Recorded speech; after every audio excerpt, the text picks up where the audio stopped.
The Red Hood is one of the most famous members of the Bat family. His real name is Jason Todd, and he is an expert in hand-to-hand combat and all forms of weaponry. And over the years he's been a criminal, a vigilante and an anti-hero. And this video is going to go over the Red Hood's origin. Now, there are many different versions of the DC characters, and this video is going to focus specifically on the origin story told in the animated film Batman Under the Red Hood. The origin of the Red Hood starts with Dick Grayson, the first Robin. Dick Grayson was Robin when he was young, but then he grew up and became Nightwing. He left Batman and he left Gotham to go to a new city and establish himself as that city's hero. In most versions the city he goes to is Bloodhaven, but there are other versions where he goes to different cities. Thank you, Robin. The citizens of Bloodhaven can sleep safer knowing you're on patrol. And he did all of this in order to escape Batman's shadow. Now this left Batman without a sidekick, and whether he was actively looking for a new one is unclear. But one night, after finishing his patrol, he walked back to where he had parked the Batmobile to find that a young boy had removed the Batmobile's tyres, which is one ballsy move. The boy was living on the street, stealing tyres to survive, and most likely knew he'd get one hell of a price for the Batmobile's tyres, hence why he decided to take them off, even if it wasn't the smartest decision. However, Batman decided not to send him to juvie, but instead to take him in. Why he did this is again unclear, but I like to think he saw a boy without parents who didn't have the luxury of inheriting a fortune, and he decided to help him. So he took Jason Todd in and he trained him, taught him how to fight and how to be the next Robin. To say that he loved being the new Robin would be a bit of an understatement. It feels awesome! Check me out! I'm Robin, the boy wonder! Are you kidding me? This rocks! And he and Batman fought crime together for many years. But as Jason Todd grew older, he grew rather bitter, and started hurting criminals more than was needed because he felt they deserved it. You shattered his collarbone! He's a drug-dealing pimp. I didn't think I had to prop up some pillows before I took him out. But Batman kept him in the field anyway, perhaps hoping he could reform him, much like he did years later with Damian Wayne. Jason Todd and Batman were on mission in Europe, stopping Ra's al Ghul from blowing up banks. The two were causing Ra's a lot of trouble, but since Ra's has never been very successful in defeating Batman himself, he decided to instead create a distraction. And that distraction was the Joker. The Joker was paid to lead Batman on a wild goose chase, and to lead him away from Ra's al Ghul's operations. However, during one fight when Jason Todd and Batman were separated, the Joker abducted Jason Todd. He took him to a remote building and tortured him by beating him with a crowbar.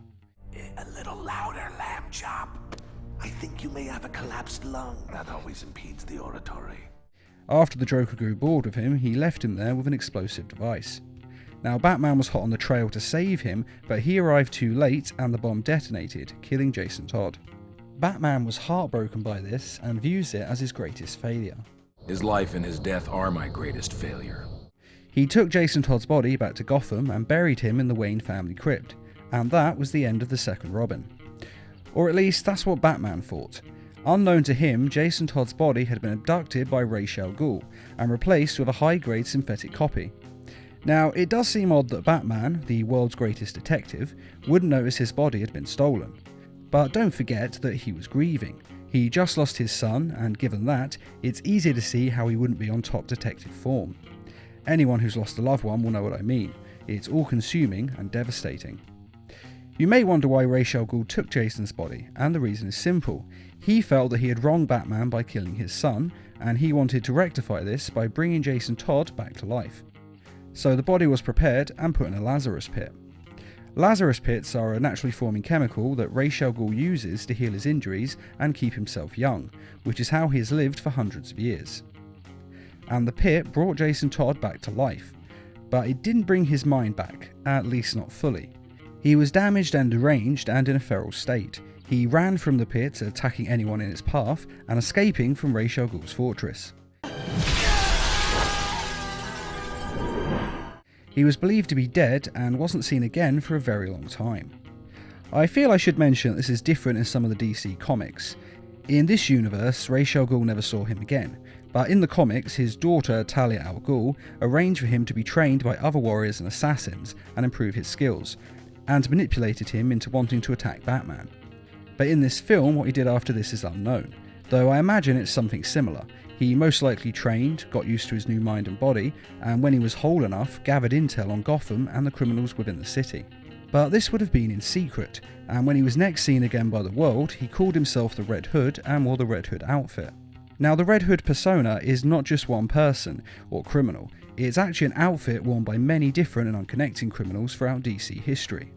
The most famous one is the Joker, who was wearing the Red Hood outfit the night he fought Batman and became the Joker we know today.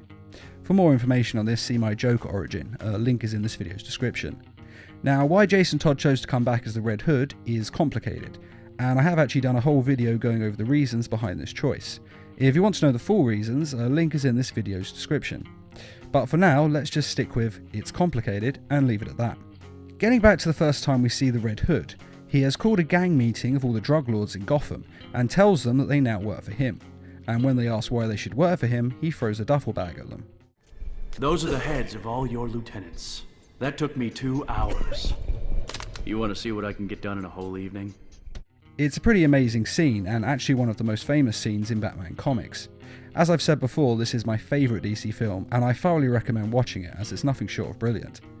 Now, as the film goes on, the Red Hood becomes a crime lord in Gotham, which is all part of his plan to capture the Joker and get a little payback. And to confront Batman for not killing the Joker. Why on God's earth is he still alive?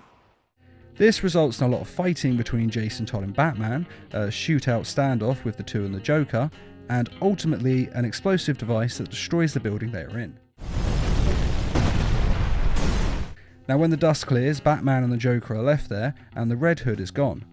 And although we don't see him again in the film, we know that he's not dead, and that after this he eventually decides to fight criminals as the Red Hood.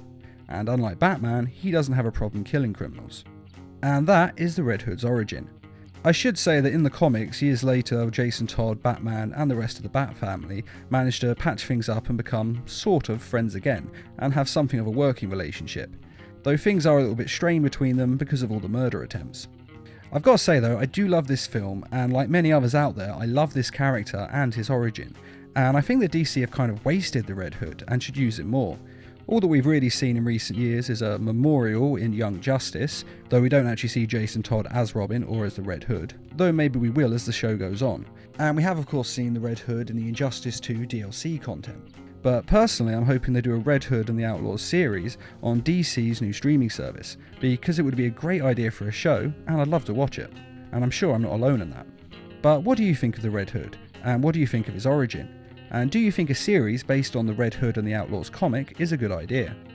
Be sure to let us know in the comments, and I'd just like to say a quick thank you to those who made this video possible by donating to the Need of Mass Productions page on Patreon. Patreon is a crowdfunding site that's helping us to bring more videos each week and to raise funds for adapting comic book stories into short animated films.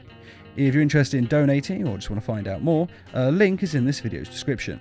And as always, thanks for watching, and feel free to subscribe, share, like, and comment.